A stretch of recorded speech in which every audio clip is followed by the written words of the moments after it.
네, 안녕하세요. 자, 어, 제가 항상 입장하면서 하는 이유는, 어, 뒤쪽에 가서 이거 버튼 눌러놓고 들어오다 보니까 그래요. 그렇죠. 뭐 일부러 등장하는 거 아니에요. 그렇죠. 자, 그러면 지구의 복사평형과 또 지구온난화 파트 페이지 50쪽 마저 달아서 하도록 하겠습니다. 페이지 50쪽입니다. 자, 50페이지 보게 되면 지구온난화에 대해서 나와 있고 복사평형에 대한 이야기가 나와 있습니다. 자, 앞 시간에 제가 사실 뭐 종이컵이라든가 아까 적외선 등 얘기했잖아요.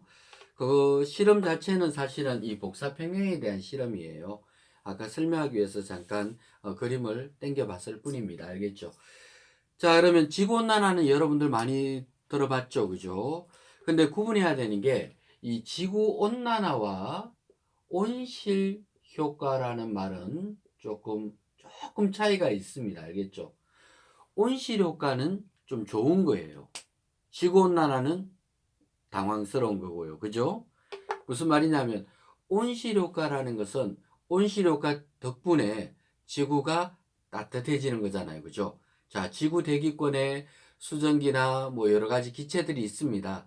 그런 기체들 덕분에 지구가 따뜻하게 보내잖아요. 그죠? 그러면 굉장히 좋죠. 근데 지구온난화는 뭐냐면 따뜻하게 보내는데 그 따뜻하게 보내는 기체의 종류가 양이 점점 많아지는 거예요. 그러면 따뜻한 정도가 점점 올라가는 거죠. 그렇죠? 그러니까 점점점 더 더워지는 상태에서 따뜻해진다는 거죠. 그러면 지구 전체의 기온이 자꾸 상승하는 효과가 나타나는 것을 지구 온난화라고 얘기합니다. 그렇게 되다 보게 되면 평상시 살아가던 우리의 자연 환경과 삶에서 뭔가 변화가 자꾸 나타나게 됩니다. 그렇죠? 그래서 지구에 뭔가 변화가 나타나면 무조건 지구온난화 때문이다 이렇게 얘기하는데 뭐 맞을 확률도 반, 틀릴 확률도 반. 어쨌든 왜 다른 원인들을 마땅히 찾을 것이 없잖아요. 그죠? 그래서 이 지구온난화의 영향 덕분에 많은 기상 이변들이라든가 여러 가지 현상들이 나타난다라고 볼 수가 있습니다. 자, 그러면 50쪽의 지구 복사 평형부터 설명하도록 하겠습니다. 자, 만약에 어떤 행성이 있어요. 뭐 지구가 대표적이겠지만 지구에 만약에 대기권이 없다면 태양으로부터 에너지가 날라올 텐데요. 그럼 태양으로부터 백이라는 에너지가 날라오고 나가는 에너지도 평형을 이루어야 되니까 백이라는 에너지가 나가겠죠. 그렇겠죠. 그죠? 그러면 100 들어오고 100 나가니까 그 상태에서 복사평형을 이룰 겁니다. 그렇죠? 근데 지구에 대기권이 있음으로써 어떤 효과가 나타날 수 있냐면 자, 지구에 대기권이 있어요. 그러다 보니까 태양으로부터 날라오는 에너지가 일부는 대기 때문에 반사가 됩니다. 30% 정도는 반사가 돼요. 그리고 대기에 흡수가 되기도 하고 지표면에 내려오는 양은 좀 작아요. 한 50 또는 53. 자, 숫자가 얼마로 바뀌었는지 보도록. 네, 50 그대로네요. 그죠? 자, 그래서 50%는 지표까지 내려오고 20% 정도는 대기권에 흡수가 됩니다. 상황이 다르죠? 아까는 100이 바로 들어왔어요. 이번에는 30이 바로 반사되고 20은 대기권에 들어오고 50은 지표면에 들어온 겁니다. 자, 그러고 난 다음에 지표면에서는 어떤 효과가 나타났냐면요. 자, 그러면 이 지표 대기권에서 나가는 에너지하고 지표면에서 나가는 에너지가 합해서 70이 돼야 되겠죠. 그래야지 합해서 우주 입장에서는 100 들어갔으니까 100 나온다. 뭐 그렇게 생각할 수가 있잖아요. 그죠? 그래야지 복사평형이 일어나는 겁니다. 자, 근데 이 대기권 입장에서는 숫자가 확실하게 나와 있지는 않습니다. 근데 사실 또 이 대기권도 또 지표면에 에너지가 들어갔다가 나오는 것들이 있거든요. 이러한 것들을 계산하다 보게 되면 이 도로 들어오는 게 103이라고 원래는 고등학교 가면 나와요. 그러면 자, 태양에서 오는 거 50, 대기권에서 들어오는 게 103, 합해서 153이죠. 그러면 지표면도 153을 받았으니까 153이 나가야 되겠죠. 자, 지표면이 153을 받은 거예요. 그럼 나가는 양도 어떻게 돼요? 153이 나가요. 대기권 덕분에 숫자가 증가를 했죠. 그죠? 대기권이 없을 때는 지표면이 받는 에너지가 100이었어요. 그럼 나가는 에너지도 100이죠. 근데 대기권이 있음으로써 태양으로부터 받는 에너지량은 50으로 줄었지만 대기권에서 103을 주기 때문에 합하면 153으로서 숫자가 증가한 거예요. 그럼 나가는 것도 증가한 거죠. 그렇죠? 그래서 이걸 무슨 효과라 그런다? 온실 효과라고 하는 겁니다. 그러니까 대기권이 온실 역할을 해서 오히려 지표면이 받아들이는 에너지량이 없을 때보다 증가한 거죠. 증가하는 효과가 나타났다고 해서 그 효과를 온실 효과다. 이렇게 이야기를 합니다. 아시겠죠? 그죠? 밑에 온실 효과 나와 있어요. 없을 때는 백백이지만 온실이 있음으로써 온도가 상승이 되는 거죠. 왜? 지표면에서 올라오는 에너지가 153으로 증가했기 때문에 없을 때는 지구 평균 기온이 영하 18도씨 정도 된다면 있을 때는 평균 온도가 한 15도씨까지 상승을 하게 된 겁니다. 그래서 현재 우리가 살아가고 있는 지구의 전체 1년간의 연평균 기온이 약 15도씨로 보시면 되겠습니다. 아시겠죠? 그죠? 자, 그러고 난 다음에 지구 온난화 현상에 대해서 나와 있습니다. 지구 온난화라고 나와 있습니다. 자, 그러면 지구온난화는 아까도 얘기했죠. 온실효과는 좋은 건데 지구온난화는 조금 당황스럽다 그랬습니다. 왜? 따뜻한 것이 점점 올라가는 거예요.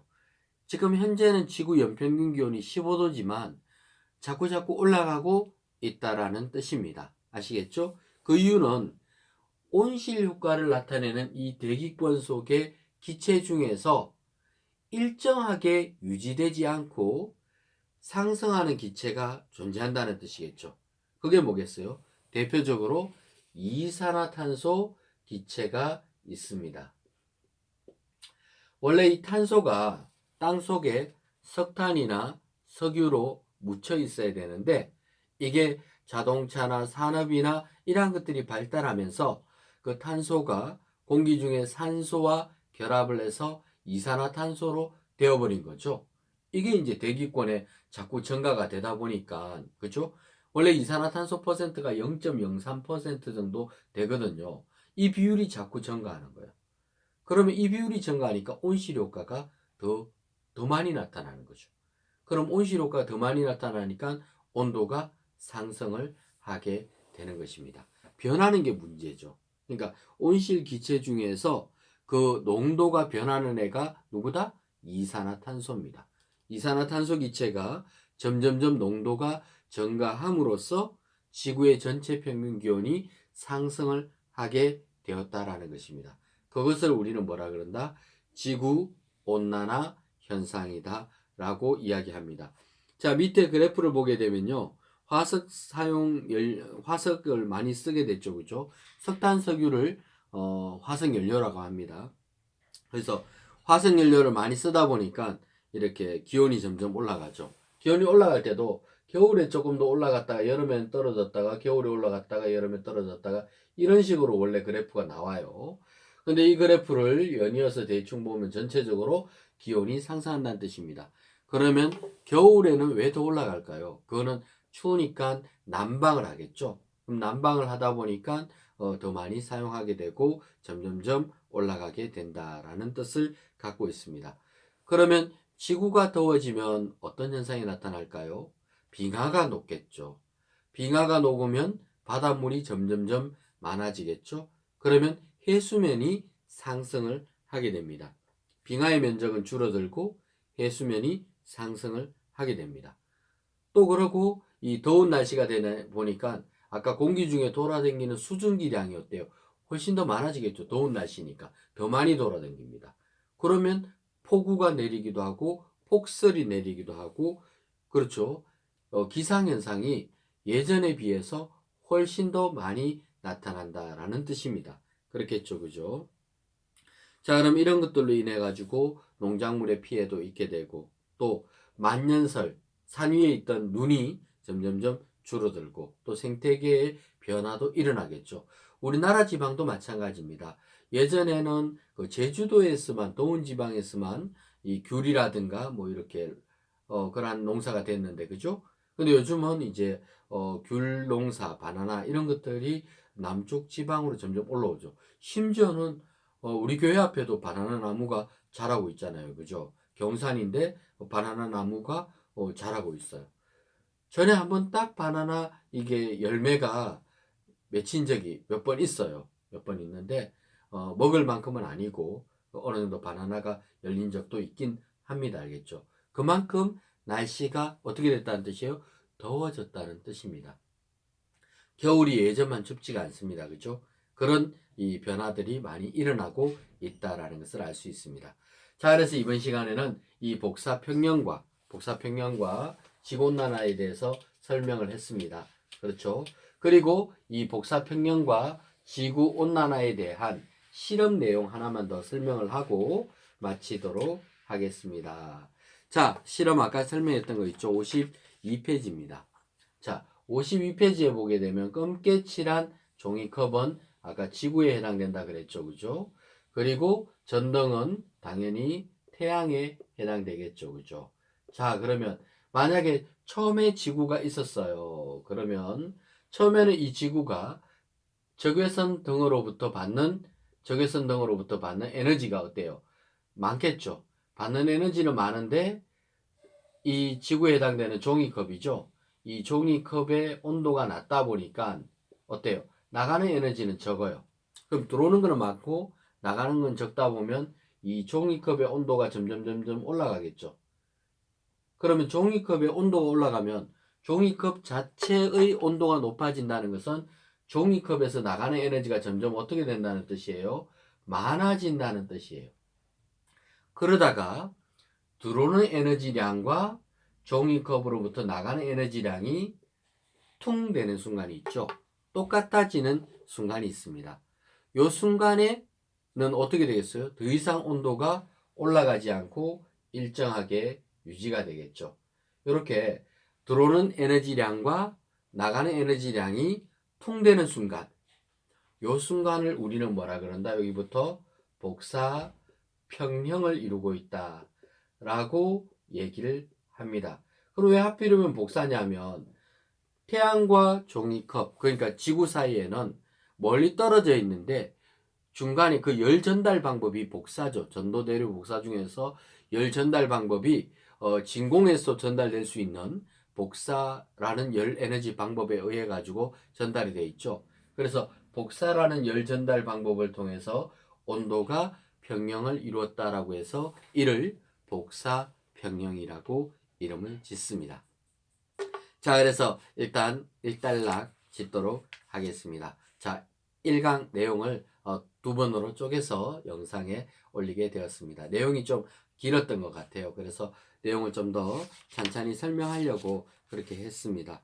자, 그러면 그 다음 단은 2단원에 대해서 이 날씨 파트가 굉장히 깊게 나와 있어 가지고 생각보다 설명할 내용이 많습니다. 2단원도 어떻게 될지 모르겠어요. 네, 수고하셨습니다. 감사합니다.